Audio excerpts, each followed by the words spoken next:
the April 25th Killable Hills Board of Commissioners meeting. We'll call our meeting to order. And first item, if you will please rise and join us for the Pledge of Allegiance. I pledge allegiance to the flag of the United States of America and to the republic for which it stands, one nation, under God, indivisible, with liberty and justice for all.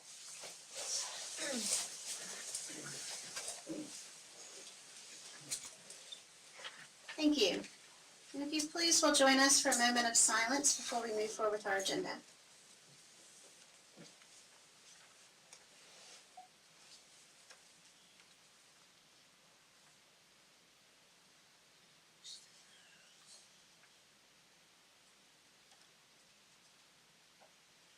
Thank you. Okay, we'll move on to agenda approval. I make a motion, we approve the agenda as presented. Second. Any discussion? All those in favor, please signal by saying aye. Aye. Any opposed? Thank you. Okay, so tonight's agenda is a little different than our normal agenda because the bulk of the meeting is our open public forum where anyone who wishes to discuss any topic with the board can do so. We do it in kind of an informal, as much as possible environment. We'll be taking our seats down at the table in just a few minutes to start the public forum. So typically we do not have a public comment time because the whole public forum is basically public comment opportunity.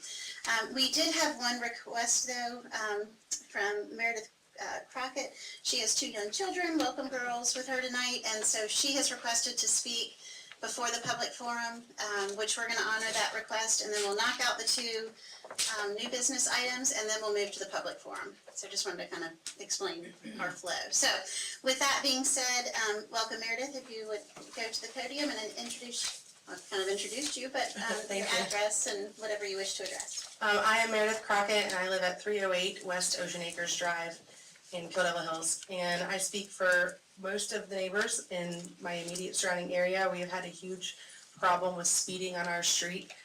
Myself and other neighbors have called the Killable Hills Police Department to remedy this over several years. We've gotten to speed box, we've gotten officers on our street. It's not just at Christmas time when the Polish house lights up either, it's year round. Since development has grown in our neighborhood, there is a lot more traffic, a lot more kids. As of late, the last speed box, we had people that were clocking 48 and 52 miles an hour in a 25 mile an hour zone. And we don't feel this is acceptable anymore, and the neighbors plan on starting a process to petition for speed bumps and or a lower speed limit, whatever we can do to sort of help with the situation. Personally, my cat was just killed on Saturday, probably by somebody who couldn't stop in time, and I'm just glad it's not one of the kids in the neighborhood. Secondly, the water bill in our community, a lot of us are on the sewer, and the wastewater is huge. The wastewater bill just went up again recently. The people over at the water department also know me, and I've talked to several other neighbors about it and homeowners. Some of them are renters, so they don't have control over it. But some of the homeowners I've talked to also have concerns as well, and it just keeps going up and up and up. And where water might cost $120 for the water portion, the wastewater portion is double that. So you're talking about a $450 bill. This is outrageous. It's like having gold. You know, water is like gold. A lot of us have rain barrels and other things for that. So I just wanted to come today and comment on those 2 situations that are happening in our neighborhood and what our neighbors are saying, and to find out maybe later on if someone can contact me with what to do and how to move forward with those 2 items and finding solutions. Thank you. Thank you, Meredith. Thank you. So with that, the board's okay, we'll move on to new business, and then we'll pick up with the public forum. Sound okay? Yes, ma'am. Okay. All right, so first item under new business is Meredith's going to provide an update for us on the preliminary flood insurance rate maps.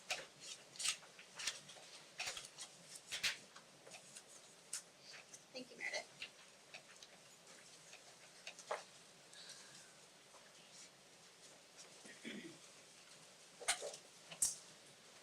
been several months since I gave y'all an update on the flood insurance rate maps. Just wanted to give you, to be very brief. The town has continued to meet with the working group, including the county and all municipalities, to discuss the new flood maps and develop a public information campaign. We have developed a brochure that's being passed about. You'll see the slogan. The slogan is "Low risk is not no risk." This is a theme of our outreach campaign. It'll be a part of all of our outreach materials, including bumper stickers and garbage truck decals. The brochure contains information about types of flooding, insurance rates, encouraging homeowners to maintain their flood insurance even if they're no longer in a flood zone, facts on flooding and how to prevent flooding. Donna Creef, the planning director, has met with the Outer Banks Board of Realtors about distributing the brochures within their offices to potential homeowners, and many companies were very receptive. So we will look forward to that, and we will have them in our offices, and we'll also be doing a public campaign with that information. If you look on the very back flap, you'll see a thing that says, "For more information, visit obxfloodmaps.com." A website has been created by the county. It's on your screens right now, to allow all the towns to provide consolidated information about the flood map adoption process. It's sort of similar to the More Beach to Love that we did during Beach Nourishment. There's the general information is on the homepage. You'll see the timeline for flood maps, know your flood zones, rumors and facts, request for information. The request for information, we've set up, each town has set up email accounts, and therefore someone can email and specifically ask, what flood zone am I in now? What will I be in? What does this mean? And it'll go to a special account, and we'll be able to monitor that and be able to answer people quickly. It gives a link to the FRIS site. If anybody doesn't know what that is the flood mapping, the state flood map site that you can look at current flood maps and proposed flood maps. So both of those are available on the FRIS site. That calendar of events that you see is pretty empty right now, but it will fill up as we move through this process. We're sort of in a empty period right now, which I'll explain to y'all in just a minute. And if you scroll down to the bottom of the map, of the page, and a lot of the information on here is also in your brochure about your insurance and your risk and all that. But you go to the town of Kittle Hills, you'll be able to click on our logo. It will take you to our town page. Right now it's taking you to our home page, but I just sent the URL to take you specifically to our flood information page in our website. And that will provide information specific to the town of Kittle Hills. So that is the brochure and the flood map, and that's the beginning of our public campaign.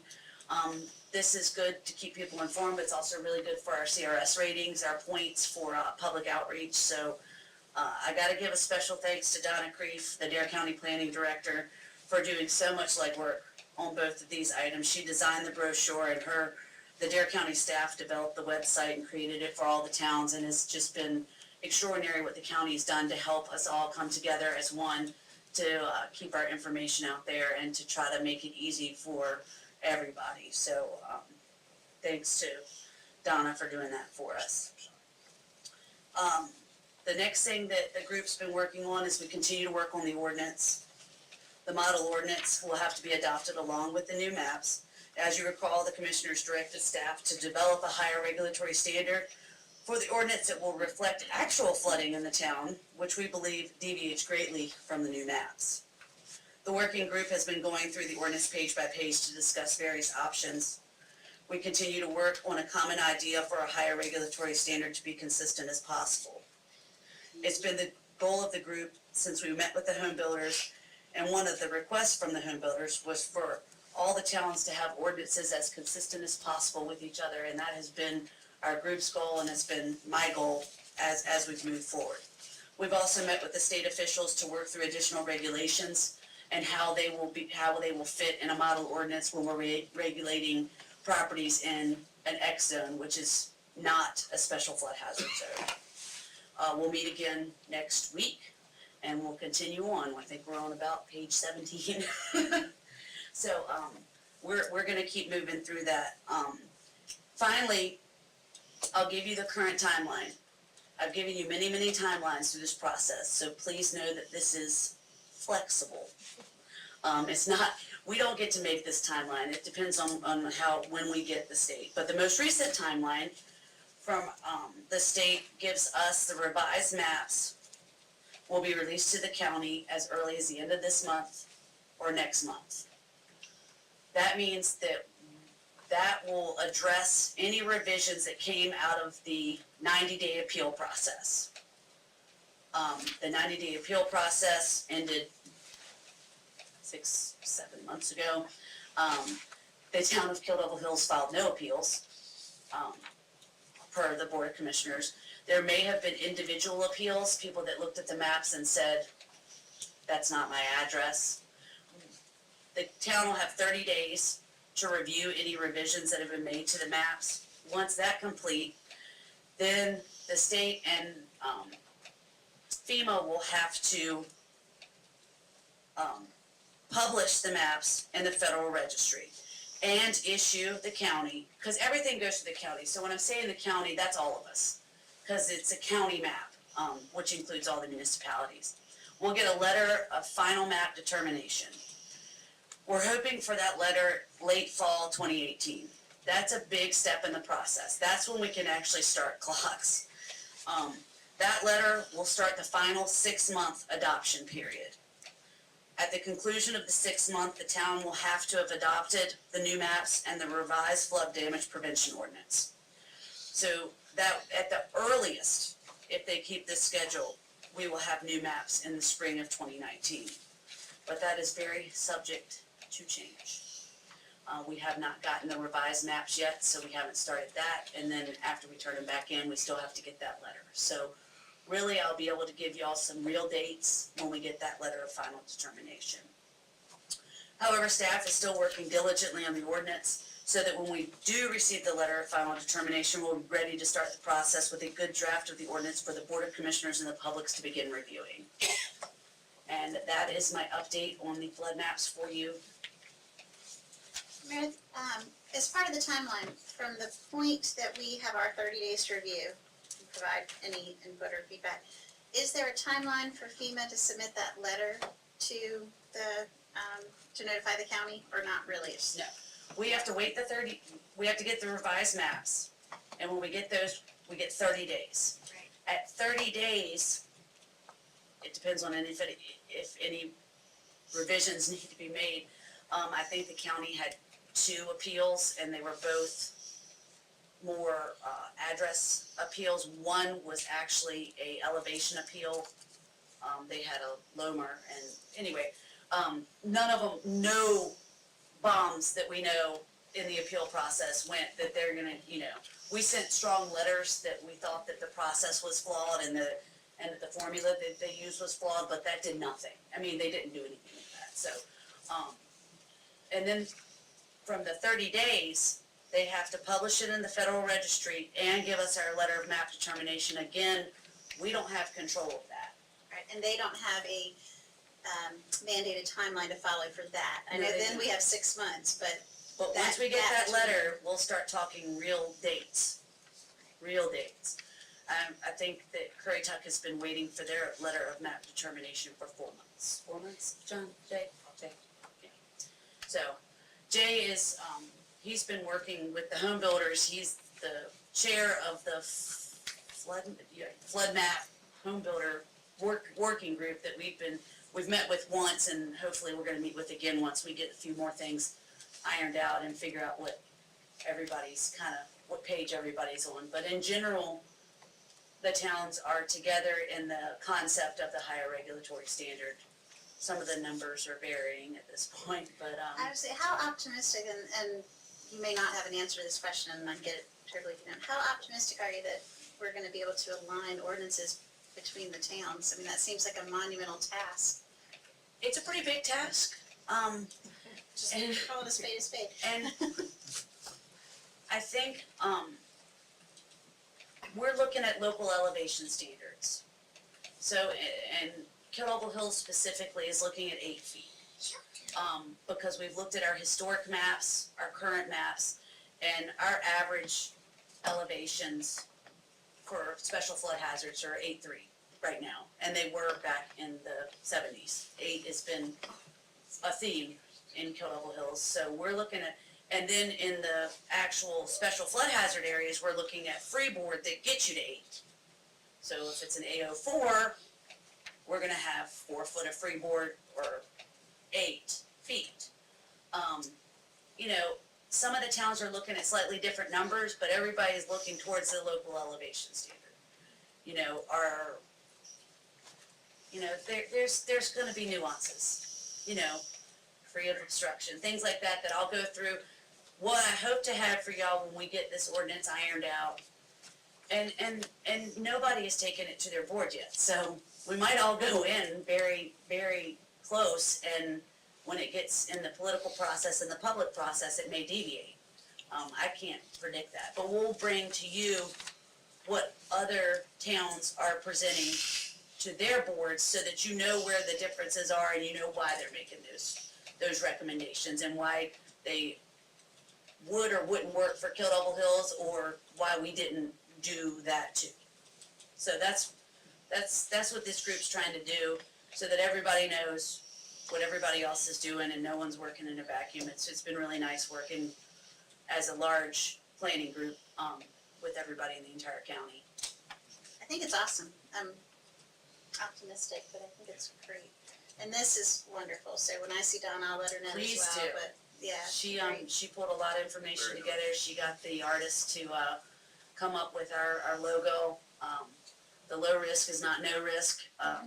Was intended to be that, you know, if you're in an X zone, doesn't mean you're not gonna flood. You will. Right. Anybody can We've flood. seen it. So ask anybody. There's someone that was here from Ocean Acres, so she left. You know, they're an X zone. We all know Ocean Acres flooded about 6 years ago. So, you know, just because it says it on a map doesn't mean you're not gonna flood. So we wanna try to get people aware and safe. Any other comments or questions? Very good. Very nice. Thank you. Okay, thank you. Thank you. Okay, next under new business, our town manager is presenting our fiscal year 18-19 budget. Yes, ma'am.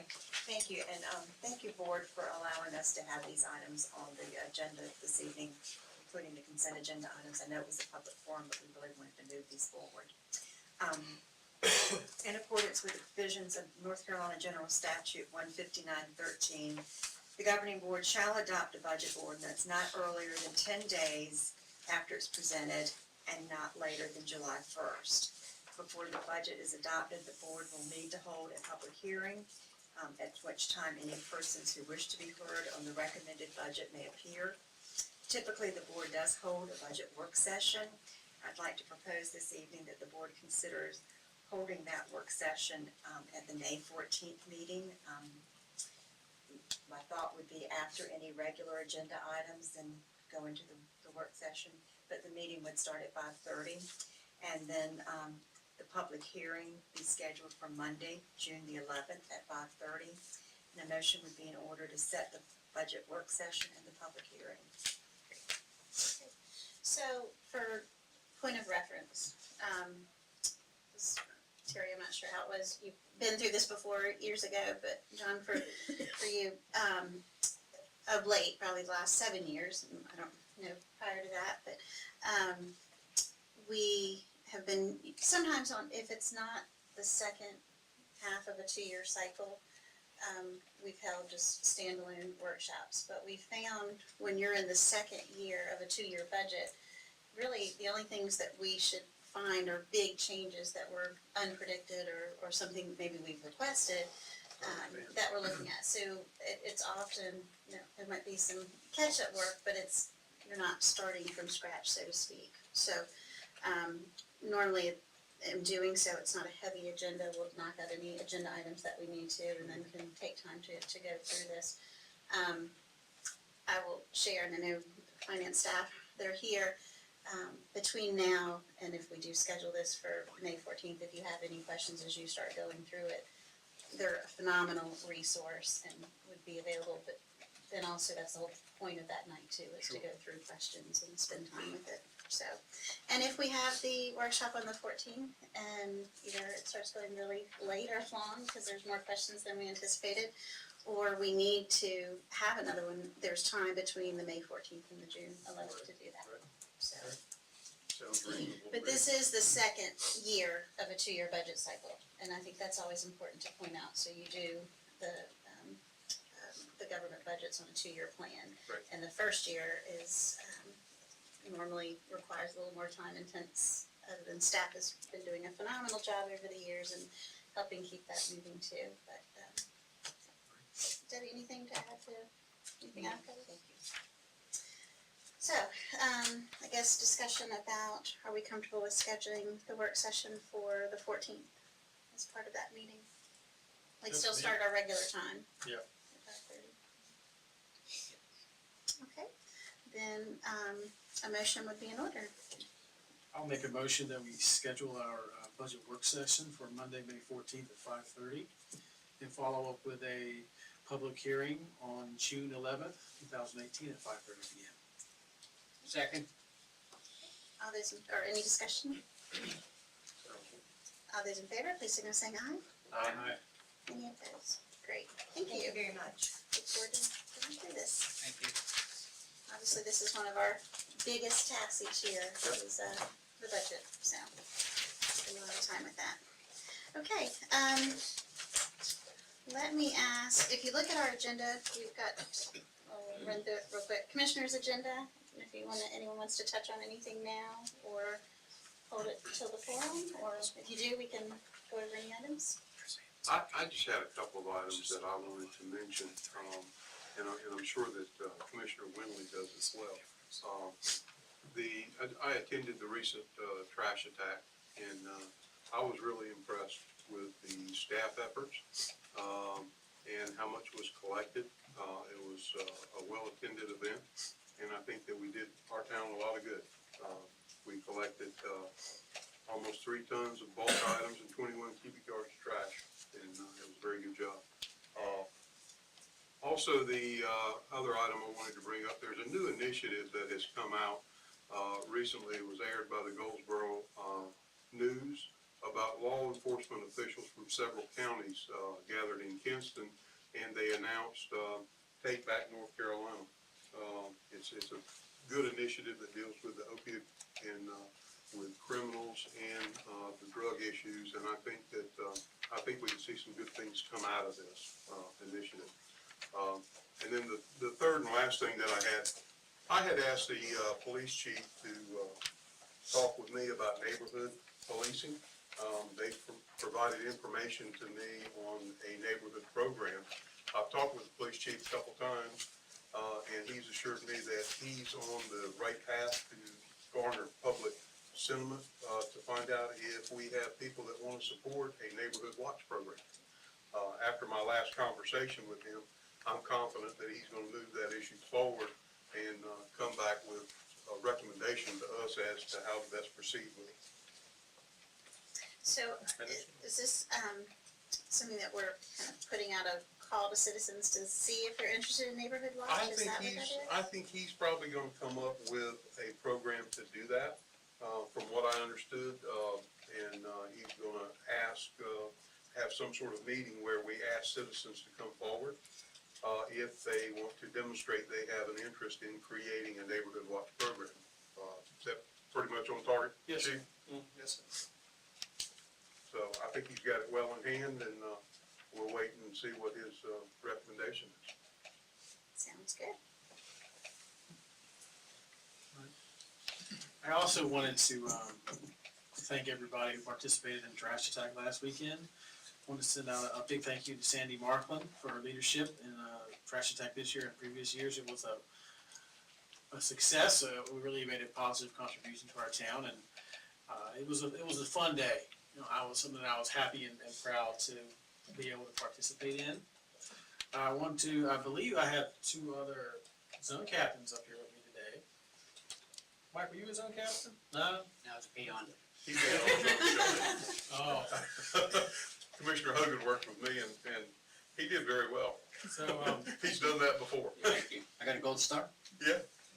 so I also want to acknowledge Sue Kelly's here, and she helped me with, on who were in zone very one, good. and it really went well. I wanted to take a second also to thank the St. Matthias United Methodist Church from Fredericksburg, Virginia. They provided more than 20 volunteers to come down on they were kind of having a weekend getaway, and they picked our town and Trash Attack as their chance to do a service project in the Outer Banks. And their contribution was immeasurable. Their energy was great. I got to interact with several of those folks, and it was really made that day even more special. Their youth minister's name is Aaron Wetzel, and I've talked to Sandy, and she's already got their contact information to send out a thank you card for all they did, but they were fantastic. Next thing I wanted to share, the Saving Lives Task Force is going to host a town hall at Nagsett Elementary School on May 24th from 6 to 8 p.m. The focus of this town hall is more for parents, caregivers, and teachers. The topics that will be discussed are youth mental health, technology, social media, substance abuse, and how to become a more trauma-informed community. It's kind of my understanding of there'll be a lot of professionals talking about kind of the dangers of social media and young people with technology, and how that could steer them towards the substance abuse. So mark your calendars, May 24th, Nagsett Elementary School, 6 p.m. That's all I have. Thank you. Now, I'd just like to second the remarks to both you guys, Terry and John, on the trash attack. And when I found out, I don't know if it was you that told me or not when we were there, John, that this group was from Virginia. They come down here to do this, and I was pretty impressed by that. And I knew, as you said, we're going to thank them for it. And we had some sponsors. We had sponsors that gave us pizza and some other things. We'll have a list of that out on our Facebook page and on our website. I don't have the complete list here with me, but it was a great thing. Again, we had the most entries we ever had for the poster contest. I don't know, how many was it? 25 We'll be entries. recognizing them at an upcoming meeting. Right. Yeah, they'll be here. We'll have all the posters here, and the winners are going to be invited to come at that meeting, and they can be recognized. Thank you. And to tag on to that, also a shout out to our staff team that provided the support for Trash Attack. So it's a great example of volunteers coming together with our staff to pull off something pretty extraordinary. So a lot of trash was collected. It was great. Okay. Debbie, anything this evening? Attorneys, any agenda tonight? Yeah, welcome back. Okay, consent agenda. Yes, ma'am, thank you. First item on the consent agenda this evening is the minutes from the April 9th, 2018. Second is the acceptance of improvements to a portion of West Eden and West Palmetto Street in the town's street system, and also to accept the street water mains and right-of-way improvements. These will be eligible for POW bill funds, to adopt the official traffic map, revising the reflections of these improvements, and also any regulatory signs, and to revise the POW bill map to reflect the improvements. The traffic map, POW bill map are here in the meeting rooms. If you haven't had an opportunity to drive through there, it really looks nice. It's kind of surprised as you're going, and all of a sudden there's the sound after so long not seeing it from there, so really nice. Number 3 is resolution authorizing the town of Phillip Hills to engage in electronic payments as defined in General Statute 15929 and General Statute 115C 441. This basically just speaks to pre-audits of electronic payments and how those are handled with credit card, purchasing cards, and fuel card transactions. Number 4 is a budget amendment to cover unexpected expenses relating to the fuel pump and to allow for write-off of obsolete inventory. The obsolete inventory will be sold on GovDeals. It's just simply inventory that's no longer relevant to our fleet. Number 5 is the recommended dissolution of the Communication Special Revenue Fund. This is just, it's more complicated on print than it really is. For those that recall, back in, I think it was '06, okay, we set up a capital reserve fund related to wireless communications. And the point of that was to earn monies to pay for, at some point, a standalone antenna. And so now that we're coming in the works of replacing the elevated water tower, it's a perfect opportunity to do this. So what we will do is take the monies, and this is in the budget that's been recommended to you. That's one of the reasons I'm wanting to do this evening, so it would all kind of dovetail. We'll take 300,000 of the 900,000 for the monopole, I think is what it's called, which is a standalone. So that's when the new water tower is built. For those of you that remember the days of old when there were no antennas on it and how pretty it was, we'll be back to that. But we will still have the monopole, which helps with the communication. As you recall, some cell phones just didn't work well in town before those antennas went up. So that's 300,000, and then the town also has certain benefit responsibilities to its retired staff members, health insurance coverage for all eligible retirees, and law enforcement specific separation allowances, which was established by the General Assembly, several years ago. To date, we've just been funding these through the operating budget. What we would like to do is to set up trust to meet these benefits responsibilities. This is what's recommended by the Local Government Commission and the Local Government Finance Officers Association as a means of reducing liability in the long term on your financial statement, balance sheet, or your net position. So on the last page of the memo, you'll see the various bullets. Approval of the budget amendment necessary to move the resources in the Communications Special Revenue Fund to the general fund. Expenditure of approximately $300,000 in the 2018-19 fiscal year to construct the new monopole to house communication antennas. Expenditure of a total of $200,000 in the upcoming fiscal year to establish an official funding policy for the other post-employment benefits irrevocable trust fund through the North Carolina Department of State Treasurer, to which contributions could be made annually. And lastly, expenditure of a total of $25,000 in the 18-19 fiscal year to establish an official funding policy for the Law Enforcement Officers Separation Allowance Trust Fund through the North Carolina Department of the State Treasury, also which contributions could be made annually. With the approval of the consent agenda, you would approve this item. And then lastly, memorandum of understanding between the town of Nags Head and the town of Kittle Hills for operation of 8th Street Ocean Access. As you all are aware, that's where the town's divided, and for a number of years, we've been operating under this agreement. It works very well. It's just one more example of how all the governments in Dare County do work very well together.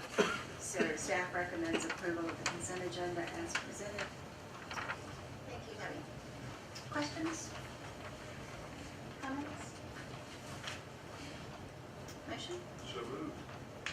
So motion, is there a second? Second. Any discussion? All those in favor, please say aye. Aye. Any opposed? Thank you very much. Thank you. Okay, thanks for bearing with us as we work through some of our business. We'll now move, turn our mics and have a seat there and open the public forum. So, feel more casual now? All right, so now it's kind of your agenda. Anything that anyone wishes to discuss. There's no time limits. I mean, obviously, we want to be respectful of everyone's time.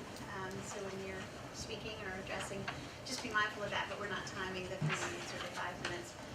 We do ask just because we still are recording this way we can continue to share our meeting through the Government Education channel and our YouTube channel, that when you do speak if you don't mind going to the podium. That way it's just easier for the public to hear too, and it's more clear as someone's watching this later. So we'll just call from the floor whenever someone's ready to bring something up or discuss something. So just raise your hand and we'll welcome you to the podium. So who would like to go first? I'll go first. Okay, you're right there, Maddie. Welcome. Maddie Lawson, I live 904 Clifford Court in Kill Devil Hills. I have 3 questions. The first one is if the town of Kill Devil Hills has a long-term plan for managing the beach as opposed to doing beach nourishment whenever there is a crisis. Do we have a 50-year plan for managing the beach and the needs for our tourists in order to access the beach? My second question is, I understand we've got a new development coming in. Saga is going to be bringing, I heard 75 homes will be built near, off of First Street. I did a web search and I wasn't able to find much information on it. I just wondered when they would be starting, and I understand they got an exception for the lot size. They have reduced lot sizes that are smaller than is typical in the town of Kill Devil Hills, and I was curious about what the rationale was that they would have a different lot size. Since that's my neighborhood, I'm very interested in what's happening.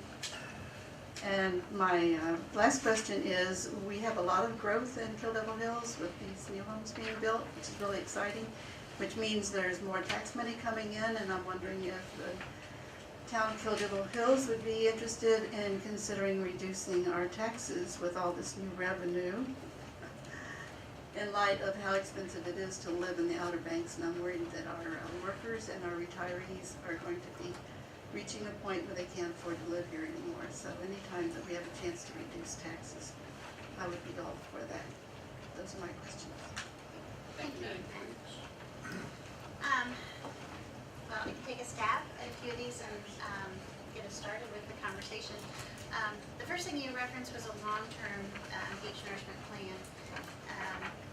We don't have a 50-year plan per se, but when we embarked on beach nourishment, it was with the understanding that we would be committing to nourishment here forward on a, basically, we will reevaluate and have the scientific study pretty much every 5 to 7 years and looking at what needs to be renourished at that point. And I can't predict, does that mean every 5 years we're gonna be nourishing, every 7? But we will be getting the evaluation and the data, and that's ongoing. We've already come back and done one report to us, which they were confirming that our nourishment did exactly what it was supposed to do as designed, which is great. That just happened a couple of meetings ago. So it is a long-term commitment. I can definitely state that. And we knew that going into it. That it would have to be such. Anything I left out? No, it's good. I'm very supportive of that as well. That's one of the big things that we do have to preserve is our culture and make sure that it is renourished as needed. And I'm gonna jump around in the order a little bit because as we sit up here and say we're committed to the renourishment as needed, you have to have funding for that. So I took a quick look at the budget that we were presented, and it does not recommend a tax increase to our ad valorem for the year forward. It doesn't recommend a reduction either, but at least it's not recommending any additional taxes for Kill Devil Hills. When you look at all of the projects that we have and the growth and the infrastructure that we have to maintain and support new development and existing development and then big projects like beach nourishment, I think it's really hard to sit and predict that there could be a reduction in taxes. When we established the municipal service district and went up on our tax rate to support the beach nourishment again, in my mind as a seated commissioner at the time, I figured that was a long-term investment too of adding that tax and increasing our rate. So I think, every year, as I mentioned when we were given the budget, that's our biggest responsibility, is looking at our, our fiscal picture and how we are the best stewards of the tax dollars that come in. And I know as long as I'm sitting here, that's a really serious commitment and responsibility.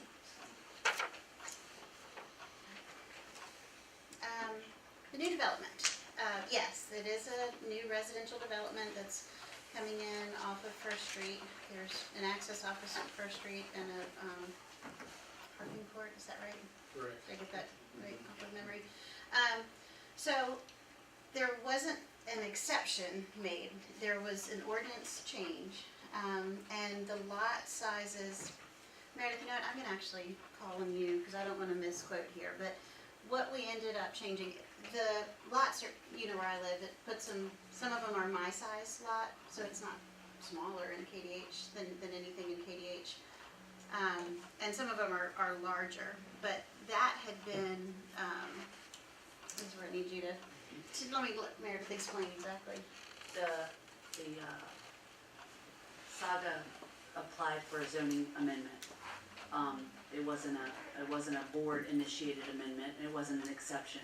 It was a change to our ordinance. And what we did for the board, was do an overall view of what our lot sizes were in Kettle Hills. We've had very few subdivisions. In the 22 years I've been here, we've had 3, and none of them exceeded 5 lots. So a lot of our town was already subdivided a long time ago. So we did a analysis of the average lot size, and then worked with the applicant and said, we'll go with the lower lot size, but only for a certain percentage of the lots you have in subdivisions. And that's what the amendment ended up being, was that they are allowed, the ordinance changed to allow smaller lot sizes in that subdivision and any future subdivision in town. But only a percentage of the lots can be a smaller size, and then the percentage has to be larger. So it was to create diversity within subdivisions, so you did have larger and smaller, so you don't have an entire neighborhood of 5,000 square foot lots and an entire neighborhood of 15,000 square foot lots. It allows for a little bit of diversity within neighborhoods, which is good planning, is what we decided and recommended to the board. So it was an amendment application by the developer, and we did a little give and take, and that's what we ended up. When are they gonna start that development? They have submitted their sedimentation erosion control permit to the town for the rights of way. They have to build the infrastructure first, before they can build any houses. Well, I guess they can technically build 4 houses that are already on First Street, because you have to have an approved right of way to get a building permit. Cameron's reviewed the sedimentation erosion control, that's been approved, but they've got several state permits to have in hand before they can begin. I know they're ready to begin, so I would predict probably sometime this summer.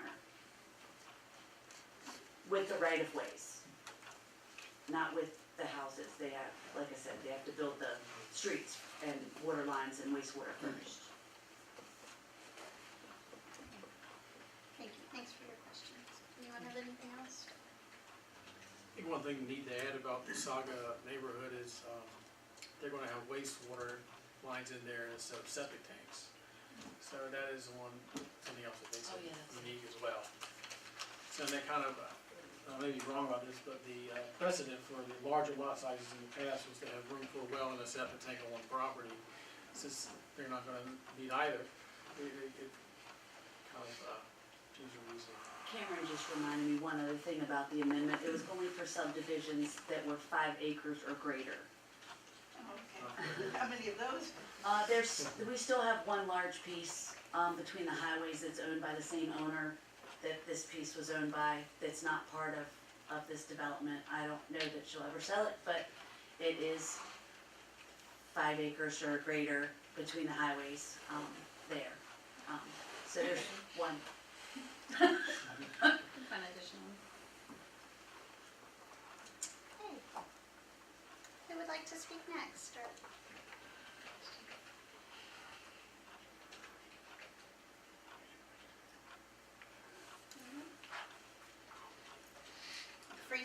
cold? Probably, pronounced chili.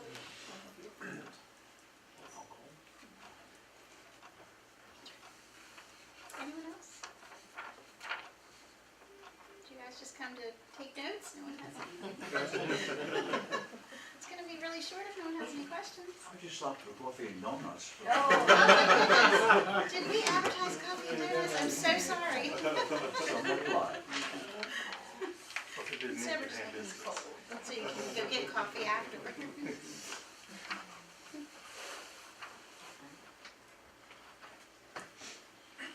Anyone? I see some new faces. Thanks for coming out tonight and joining us. Thank you very much. Yeah. What are these maps? Excuse me.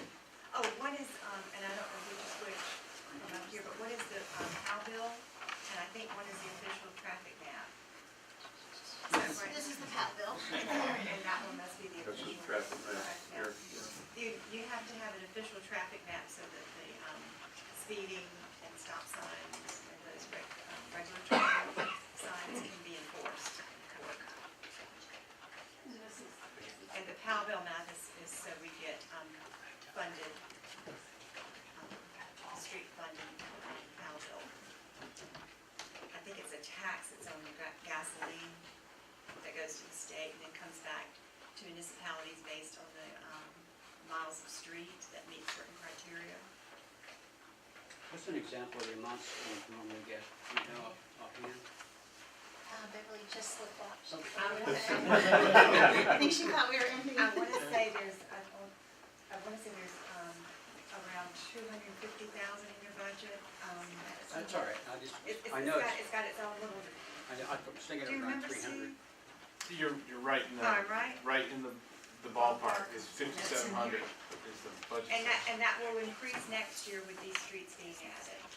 It's not gonna It's not gonna be a lot. be huge, but the work that's been done, with this board and previous boards on street improvements is really helping that number up. Commissioner Gray can remember, and he was on the Pretty big board. struggles before. Yeah.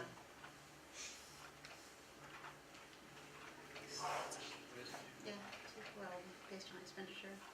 And while we're talking about that, you know, Steve and his staff, they do an excellent job. It seems like every time there's a pothole, I'll see it one day, get ready to make a phone call, and I'll look the next day and it's filled. So you guys are doing a great job keeping up with it. Appreciate it. We discussed at a meeting not too long ago, a couple of meetings ago, about we had our street assessment, which we do every 5 years.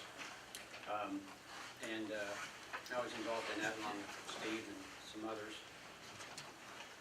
And our town engineer feels like the job we've been doing on the streets is such that we do drainage and we do water lines at the same time, so it minimizes the disruption and it also saves money. We've been doing that all along now for, I'd say, probably 10 years or so. And the town engineer, Pete Berkheimer, feels like if we continue on this path, it's possible that within 7 to 10 years that we'll have all the streets up to code, all done, all the water lines done, all the drainage done. And from that point on, for the foreseeable future, until, many, many years in the future, it'll be different. But for the near foreseeable future, that we would have to do at the very most, just do some overlays on some of the streets that are getting a little bit rough or something. So we would be in a position that time where we wouldn't have to have so much budgeted every year for streets. And I think Steve and his crew have done a great job along with the town engineer. And we've allotted anywhere from, used to be $1 million back in the day until recession hit. And it's, the amount that we put towards it now varies, but it's somewhere around 600,000. And then we add the Powellville money to that, so we can have that amount of money for the streets each year. And it's been working out real well for us. We managed to get a lot of mileage done.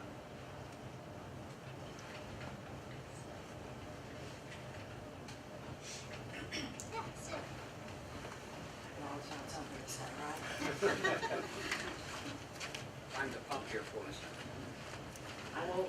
won't make it long, not at all. My name is Sue Kelly. I live at 211 Sea Village Lane.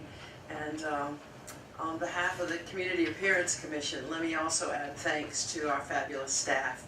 Couldn't happen, Trash Attack could not happen without our staff. And also to the 4 folks sitting up here, all of whom participated in a major way, and couldn't happen without that either. Let me just say that our next Community Appearance Commission meeting is May 24th. That's a Thursday. These meetings are open to any interested persons.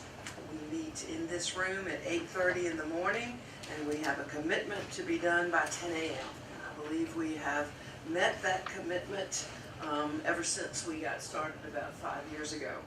I was also going to announce, well, we have 2 big projects coming up. We want to do something about cigarette butts. Probably everybody in the room's probably heard about it by now, but we are going to do some work on cigarette butts. They're toxic, they're nasty, and we would like to raise people's consciousness and hopefully get less cigarette butts on our beaches, our streets, our yards, every place else. The other thing we're going to address is the issue of plastic bags. See what we can do to minimize the plastic bags in our town and in the county too. We hope it has an impact, beyond necessarily Kill Devil Hills. And I was going to announce that the next meeting of the Butts Committee, we got to come up with a better name than that. It's going to be on the agenda of the next meeting. If anybody has any ideas, please. We set it for 6 p.m. on May 16th, which now is not available because that's your regular meeting. And I heard you all say that was a budget. Is that not the case, May 16th? No? A what? 14. Oh, good. Well, then the Butts Committee is meeting on May 16th, 6 p.m., also in this room. That's an open meeting for anybody who would like to participate and help us develop this plan to deal with cigarette butts. And we would love to see any of you who can show up. So thank you very much. Thanks, Sue. Good. I have to change the meeting. Does anyone else have anything? Well, I would like to just state for those of you who, if this is your first meeting, or it's not, even though this is the way this particular meeting is set up, where you can really try to designate some time for you just to bring up any issue or concern or accolade, as Sue did. All of our meetings have 2 public comment times for our traditional meetings. One at the beginning of the meeting, and we have a response to public comment. And then we also have an opportunity at the end of the meeting. In case maybe you want to come with a specific thing you want to say, and then you listen to the business and you think of something you want to say at the end. The only difference between our regular meeting and this is we're just back sitting up there. But the atmosphere that we want and the interaction that we want with citizens is just like this. We want you to feel comfortable sharing with us. We don't want it to be awkward or intimidating. I understand that sometimes coming to a podium can be that way, but it's just a good opportunity tonight to share with you all that this is how we all like to interact with the citizens and the expectations, how we should be interacting with our citizens. So hopefully you'll come back and feel free to, if it works to come during public comment, that's great. But if it doesn't and you have any concern that you wish to share with the town, as you've heard us giving out accolades to our staff team, they have email addresses, we have email addresses. You can always email your public comment or your concern or your question, and we will always follow back up with an answer. And Luca Britt, I have to call you out, my dear. Nice to see you here tonight. It's always great when we have young kids in the audience, and thanks for being a trooper and hanging in there. And congratulations on your recent football accomplishment. You received a special award, I saw, right? So congratulations. Anything from the board tonight? Yeah, I'd just like to make a comment to touch on what Sue said. We're talking about plastic bags. Prior to the ban being lifted, we had 1 or 2 years, more than 1 or 2 years, but my memory doesn't go back very far, where we had plastic bags that were found were collected by all of our different, in all of our different zones was in the single digits or in the teens at the most. And then this year, one zone alone had, was it 25 or 45 bags that they picked up in their zone. And that's more than any year, that one zone is more than any year that we've had in the last 5 years probably. And I don't know what we can do to fix that. Guess we'll just have to keep trying and ask for paper bags or take your reusable bags. And the cigarette butts is a real problem where my wife and I were picking up, and if we stopped to pick up every cigarette butt, we'd still be there probably. It's, we need a little machine to suck them up or something. Thank everybody for coming. Thank you very much. Well, I guess officially we need a motion to adjourn. So moved. Is there any other discussion? All those in favor, please say aye. Aye. Aye. Any opposed? All right. Thank you. Everyone has a good evening. Thank you. Thank you all.